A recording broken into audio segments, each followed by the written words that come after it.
ಆರಂಭದಲ್ಲಿ ಹೇಳಿದ ಹಾಗೆ ನಮ್ಮ ಗುರುಗಳ ಒಂದು ಪರಿಪೂರ್ಣವಾದಂತಹ ಒಂದು ಅನುಗ್ರಹ. ನಾವು ಶೃಂಗೇರಿಯಿಂದ ಹೊರಡುವಾಗಲೇ ನಮ್ಮ ಗುರುಗಳು ಆಶೀರ್ವಾದ ಮಾಡಿದರು, ಈ ಕಾರ್ಯಕ್ರಮ ಎಲ್ಲ ತುಂಬ ಚೆನ್ನಾಗಾಗುತ್ತೆ, ಎಲ್ಲ ಕಡೆಯೂ ಸಹ ಒಳ್ಳೆಯ ರೀತಿಯಾಗಿ ನಡೆಯಲಿ ಎಂಬುದಾಗಿ ನಮ್ಮ ಗುರುಗಳು ಆಶೀರ್ವಾದವನ್ನು ಮಾಡಿದರು. ಅವರ ಒಂದು ಆಶೀರ್ವಾದವನ್ನು ಪಡ್ಕೊಂಡು ನಾವು ಈ ಯಾತ್ರೆಯನ್ನು ಪ್ರಾರಂಭ ಮಾಡಿದ್ದೇವೆ, ಇಲ್ಲಿಗೆ ಬಂದಿದ್ದೇವೆ. ಇವತ್ತಿನ ತನಕ ಈ ಒಂದು ಕಾರ್ಯಕ್ರಮವೂ ಸಹ ನಡೆದಿದೆ. ನಾಳೆ ಸಹ ಇಲ್ಲಿದ್ದು, ನಾಡಿದ್ದು ಪುನಃ ಶೃಂಗೇರಿಗೆ ಹೋಗ್ತಾ ಇದ್ದೀವಿ. ಈ ಎಲ್ಲ ಕಾರ್ಯಕ್ರಮಗಳು ಸಹ ಚೆನ್ನಾಗಿ ನಡೆದಿದೆ ಅಂತಂದರೆ ಅದಕ್ಕೆ ನಮ್ಮ ಗುರುಗಳು ಹೇಳಿದಂತಹ ಒಂದು ಆಶೀರ್ವಾದ, ಆ ಆಶೀರ್ವಾದದ ವಚನ ಏನಿದೆಯೋ ಅದರಿಂದ ಈ ಎಲ್ಲ ಕೆಲಸಗಳು ಸಹ ನಡೆದಿವೆ.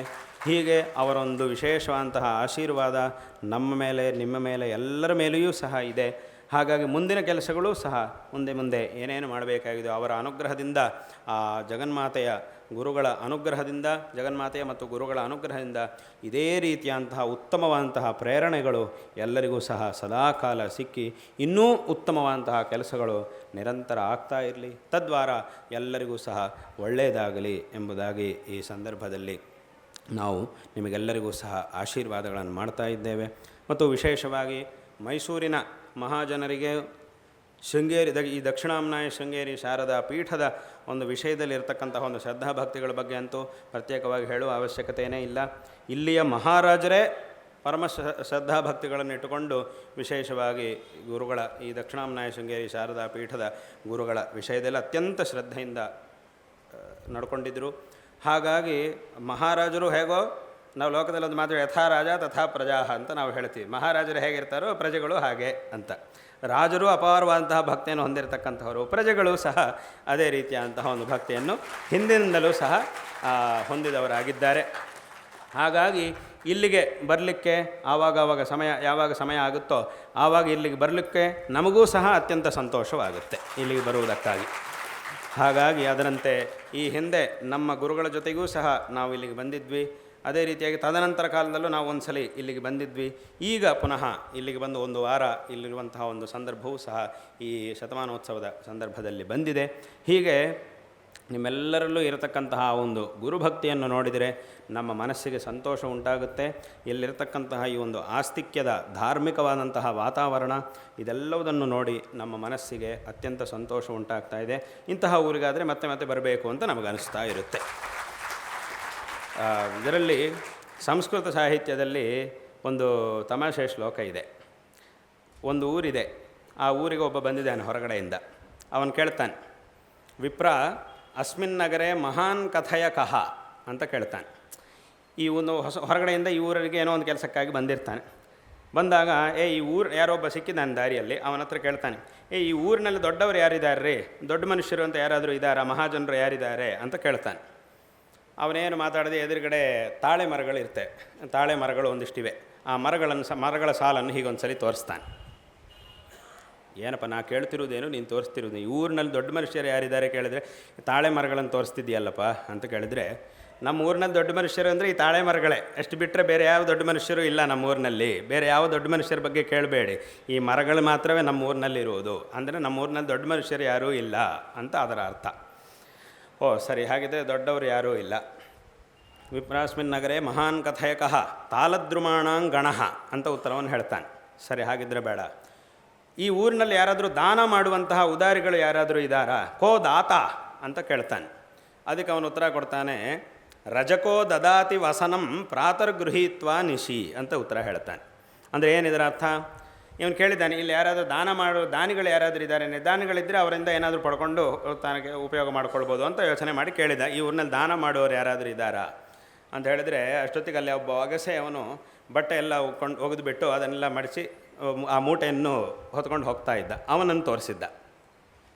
ಇದೇನಪ್ಪ, ನಾನು ದಾನಿಗಳು ಯಾರಾದರೂ ಇದ್ದಾರೆ ಕೇಳಿದ್ರೆ ಇವನನ್ನು ತೋರಿಸ್ತಾ ಇದ್ದಿಲ್ಲ, ಅವನ ಪಾಪ ಏನು ದಾನ ಮಾಡ್ತಾನೆ ಅಂತಂದರೆ, ಈಗ ಅವನು ದಾನ ಮಾಡೋಕ್ಕೆ ಹೋಗ್ತಾ ಇರುವುದು ಅಂತ ಹೇಳ್ತಾನೆ.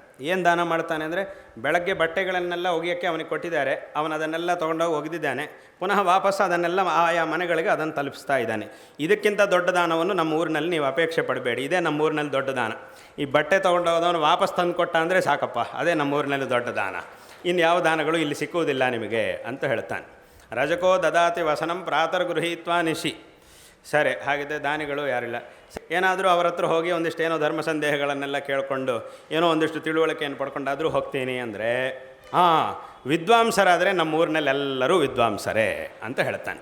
ಸಂಪೂರ್ಣವಾಗಿ ನಮ್ಮ ಊರಿನಲ್ಲಿ ಇರುವವರೆಲ್ಲರೂ ವಿದ್ವಾಂಸರೇ ಅಂತ ಹೇಳ್ತಾನೆ. ಅದು ಕೇಳಿದಾಗ ಇವನಿಗೆ ಬಹಳ ಆಶ್ಚರ್ಯ ಇದೆ. ಎಲ್ಲರೂ ವಿದ್ವಾಂಸರೇನಾ? ಯಾವ ವಿಷಯದಲ್ಲಿ ವಿದ್ವಾಂಸರು?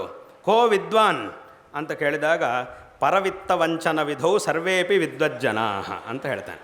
ಇನ್ನೊಬ್ಬನನ್ನು ಮೋಸ ಮಾಡುವುದರ ವಿಷಯದಲ್ಲಿ ಎಲ್ಲರೂ ಪಂಡಿತರೇ ನಮ್ಮ ಊರಿನಲ್ಲಿ ಅಂತ ಹೇಳ್ತಾನೆ. ಅಷ್ಟೆಲ್ಲ ಕೇಳಿದ ಮೇಲೆ ಇವನಿಗೆ ತುಂಬ ಆಶ್ಚರ್ಯ. ಹಾಗಿದ್ರೆ ಇಂಥ ಒಬ್ಬ ದಾನಿ ಇಲ್ಲ, ಒಬ್ಬ ಮಹಾಜನ ಇಲ್ಲ, ಒಬ್ಬ ಪಂಡಿತ ಇಲ್ಲ. ಪಂಡಿತರು ಅಂದರೆ ಇಂತಹ ಪಂಡಿತರು, ಈ ಪಂಡಿತರ ಮಧ್ಯೆಯಲ್ಲಿ ಹೆಂಗೆ ಜೀವನ ಮಾಡುವುದು? ಇಂತಹ ಪಂಡಿತರು ಹಾಗಿದ್ರೆ ಇಂಥ ಊರಿನಲ್ಲಿ ಹೆಂಗೆ ಜೀವನ ಮಾಡ್ತಿದ್ದಿ ಮಾರಾಯ ನೀನು ಅಂತ ಕೇಳ್ತಾನೆ. ಕಸ್ಮಾತ್ ಜೀವಸಿ ಹೇ ಸಖೇ ಅಂತ ಕೇಳ್ತಾನೆ. ಅದಕ್ಕೆ ಅವನ ಉತ್ತರ ಹೇಳ್ತಾನೆ, ವಿಷಕೃಮಿನ್ಯಾಯೇನ ಜೀವಾಮ್ಯಹಂ ಅಂತ ಹೇಳ್ತಾನೆ. ವಿಷಕೃಮಿನ್ಯಾಯ, ಆ ವಿಷಕೃಮಿನ್ಯಾಯದಿಂದ ನಾನು ಜೀವನ ಮಾಡ್ತಾಯಿದ್ದೀನಿ. ಏನು ವಿಷಕೃಮಿನ್ಯಾಯ ಅಂದರೆ, ಮಾಮೂಲಿಯಾಗಿ ಮನುಷ್ಯ ವಿಷ ಕುಡಿದಿದ್ದಾನೆ, ಮನುಷ್ಯ ಅಥವಾ ಯಾವುದಾದ್ರೂ ಒಂದು ಪ್ರಾಣಿ ವಿಷವನ್ನು ಕುಡಿದ್ರೆ ಅದರಿಂದ ಅವನ ಪ್ರಾಣ ಹೋಗುತ್ತೆ. ಆದರೆ ಆ ವಿಷದೊಳಗೇನೆ ಒಂದಿಷ್ಟು ಪ್ರಾಣಿಗಳಿರುತ್ತೆ, ಕಣ್ಣಿಗೆ ಕಾಣದೇ ಇರುವಂಥ ಸಣ್ಣ ಸೂಕ್ಷ್ಮವಾದ ಪ್ರಾಣಿಗಳು. ಅಂತಹ ಪ್ರಾಣಿಗಳು ಆ ವಿಷದ ಜೊತೆಗೇ ಜೀವನ ಮಾಡ್ತಾ ಇರ್ತವೆ. ಆದರೆ ಆ ವಿಷದಿಂದ ಆ ಪ್ರಾಣಿಗಳಿಗೆ ಯಾವುದೇ ತೊಂದರೆ ಆಗಲ್ಲ. ಮನುಷ್ಯನಿಗೆ ತೊಂದರೆ ಆಗುತ್ತೆ, ಬೇರೆಯವರು ಅದನ್ನು ಕುಡಿದ್ರೆ ಅವನಿಗೆ ತೊಂದರೆ. ಆದರೆ ಅದೇ ವಿಷದೊಳಗೆ ಒಂದಿಷ್ಟು ಪ್ರಾಣಿಗಳಿರುತ್ತೆ, ಆ ಪ್ರಾಣಿಗಳಿಗೆ ಮಾತ್ರ ಆ ವಿಷದಿಂದ ತೊಂದರೆ ಆಗಲ್ಲ. ನಾನು ಸಹ ಆ ಕ್ರಿಮಿ ಇದ್ದ ಹಾಗೆ, ಈ ವಿಷವಾದಂತಹ ಪ್ರಪಂಚದಲ್ಲಿ ನಾನು ಆ ಕ್ರಿಮಿ ಹಾಗೆ ಜೀವನ ಮಾಡ್ತಾ ಇದ್ದೀನಿ ಅಂತ ಅವನು ಹೇಳ್ತಾನೆ. ಅಂದರೆ ಇದನ್ನು ಆ ಕವಿ ಅತ್ಯಂತ ಚಮತ್ಕಾರವಾಗಿ ಕೆಲವೊಂದು ಎಲ್ಲೋ ಒಂದು ಕಡೆ ಅಲ್ಲಲ್ಲಿ ಒಂದು ಕಾಲದಲ್ಲಿ ಯಾವುದೋ ಒಂದು ಕಾಲದಲ್ಲಿ ಎಲ್ಲೋ ಅಂತಹ ಊರಿದ್ದಿರಬಹುದು, ಅಂತಹ ಊರನ್ನು ಅಂತಹ ಜನರನ್ನೆಲ್ಲ ನೋಡಿ ಒಬ್ಬ ಕವಿ ಈ ರೀತಿಯ ಅಂತಹ ಒಂದು ಶ್ಲೋಕವನ್ನು ರಚನೆ ಮಾಡಿದ್ದಾನೆ. ಅದು ಬೇರೆ ಊರುಗಳ, ಸುಮ್ಮನೆ ಇಲ್ಲಿ ಅಲ್ಲ, ಇದ್ರ ಬಗ್ಗೆ ನಾನು ಹೇಳ್ತಾ ಇರೋದಲ್ಲ, ಬೇರೆ ಊರುಗಳ ಬಗ್ಗೆ ಎಲ್ಲಾದರೂ ಅಂತಹ ಊರುಗಳು ಒಂದು ಕಾಲದಲ್ಲಿ ಇದ್ವು ಅಂತ ಹೇಳಲಿಕ್ಕೆ ಹೇಳ್ತಾ ಇದ್ದೀನಿ ಅಷ್ಟೇ. ಆದರೆ ಇಲ್ಲಿ ಮಾತ್ರ ಹಾಗಲ್ಲ. ಹಾಗೆ ಯಾರೂ ಸಹ ಬೇರೆ ರೀತಿಯಾಗಿ ತಿಳ್ಕೊಳ್ಬೇಡ, ಇಲ್ಲ ಇದರ ಬಗ್ಗೆ ಹೇಳ್ತಾ ಇದ್ದೀನೇನೋ ಅಂತ ತಿಳ್ಕೊಳ್ಬೇಡ ಯಾರು ಇಲ್ಲಿ. ಆದರೆ ಇಲ್ಲಿ ಆಸ್ತಿಕ ಜನರೆಲ್ಲರೂ ಸಹ ಅಪಾರವಾದಂತಹ ಶ್ರದ್ಧಾಭಕ್ತಿಗಳನ್ನು ಇಟ್ಟುಕೊಂಡಿರತಕ್ಕಂತಹ ವ್ಯಕ್ತಿಗಳಾಗಿದ್ದೀರಿ. ವಿಶೇಷವಾಗಿ ನಾವು ಈಗಷ್ಟೇ ಹೇಳಿದ ಹಾಗೆ ಒಂದು ವಿಶೇಷವಾದಂತಹ ಧಾರ್ಮಿಕವಾದಂತಹ ವಾತಾವರಣವು ಈ ಊರಿನಲ್ಲಿದೆ. ಮತ್ತು ಇಲ್ಲಿಯ ಜನರೆಲ್ಲರೂ ಸಹ ನಮ್ಮ ಒಂದು ಸಂಸ್ಕೃತಿ, ನಮ್ಮ ಒಂದು ಸನಾತನ ಧರ್ಮದ ಆಚರಣೆಗಳ ಬಗ್ಗೆ ಅಪಾರವಾದಂತಹ ಶ್ರದ್ಧೆಯನ್ನು ಹೊಂದಿರತಕ್ಕಂತಹ ವ್ಯಕ್ತಿಗಳಾಗಿದ್ದಾರೆ. ಅದೇ ಈಗಾಗಲೇ ಹೇಳಿದ ಹಾಗೆ ಮಹಾರಾಜರಿಂದ ಹಿಡಿದು ಪ್ರಜೆಗಳ ತನಕ ಎಲ್ಲರೂ ಸಹ ಹಿಂದಿನ ಕಾಲದಿಂದಲೂ ಒಂದು ವಿಶೇಷವಾದಂತಹ ಆಸ್ತಿಕ ಮಹಾಜನರು ಆಗಿದ್ದಾರೆ. ಹಾಗಾಗಿ ಆ ಶ್ಲೋಕದಲ್ಲಿ ಹೇಳಿದಂತಹ ಊರುಗಳಿಗಾದರೆ ನಾವು ಹೋಗಲಿಕ್ಕಾಗುವುದಿಲ್ಲ, ಇಂತಹ ಊರುಗಳಿಗಾದರೆ ನಾವು ಬರಲಿಕ್ಕೆ ಸಾಧ್ಯವಾಗುತ್ತೆ. ಆದ್ದರಿಂದ ನಾವು ಹೇಳಿದ್ದು ಇಂತಹ ಊರಿಗಾದರೆ ಮತ್ತೆ ಮತ್ತೆ ಬರಬೇಕು ಅಂತ ನಮಗನ್ನಿಸ್ತಾ ಇದೆ ಅಂತ. ಆದ್ದರಿಂದ ಈ ಒಂದು ಸಂದರ್ಭದಲ್ಲಿ ಇಲ್ಲಿಗೆ ಬಂದಿದ್ದೇವೆ. ನಿಮ್ಮೆಲ್ಲರನ್ನು ನೋಡಿ ನಮಗೆ ಅತ್ಯಂತ ಸಂತೋಷ ಉಂಟಾಗ್ತಾ ಇದೆ. ಈ ಸಂದರ್ಭದಲ್ಲಿ ನಿಮಗೆಲ್ಲರಿಗೂ ಸಹ ನಾರಾಯಣ ಸ್ಮರಣಪೂರ್ವಕವಾಗಿ ಆಶೀರ್ವಾದಗಳನ್ನು ಮಾಡ್ತಾ ಇದ್ದೇವೆ. ಶ್ರೀ ಶಾರದಾ ಚಂದ್ರಮೌಳೀಶ್ವರರ ಮತ್ತು ನಮ್ಮ ಗುರುಗಳ ಪರಿಪೂರ್ಣವಾದಂತಹ ಒಂದು ಅನುಗ್ರಹದಿಂದ ನಿಮಗೆಲ್ಲರಿಗೂ ಸಹ ಎಲ್ಲ ರೀತಿಯಲ್ಲೂ ಸಹ ಶ್ರೇಯಸ್ಸು ಉಂಟಾಗಲಿ ಎಂಬುದಾಗಿ ಆಶೀರ್ವಾದಗಳನ್ನು ಮಾಡ್ತಾ ಇದ್ದೇವೆ. ವಿಶೇಷವಾಗಿ ಈ ಒಂದು ಸಂದರ್ಭದಲ್ಲಿ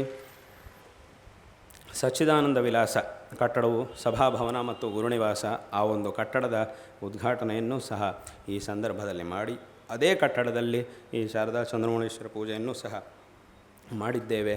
ಇದೊಂದು ಅತ್ಯಂತ ಸಂತೋಷಕರವಾದಂತಹ ಒಂದು ವಿಷಯ. ಹಾಗೆ ಅನೇಕ ವಿಧವಾದ ನೀವೆಲ್ಲರೂ ಸಹ ಈಗಾಗಲೇ ನೋಡಿದ ಹಾಗೆ ಅನೇಕ ವಿಧವಾದಂತಹ ಧಾರ್ಮಿಕ ಆಚರಣೆಗಳು ಸಹ ಈ ಸಂದರ್ಭದಲ್ಲಿ ನಡೆದಿವೆ. ಕುಂಭಾಭಿಷೇಕ ಇತ್ಯಾದಿ ಕಾರ್ಯಕ್ರಮಗಳೆಲ್ಲವೂ ಸಹ ಈ ಸಂದರ್ಭದಲ್ಲಿ ನಡೆದಿವೆ.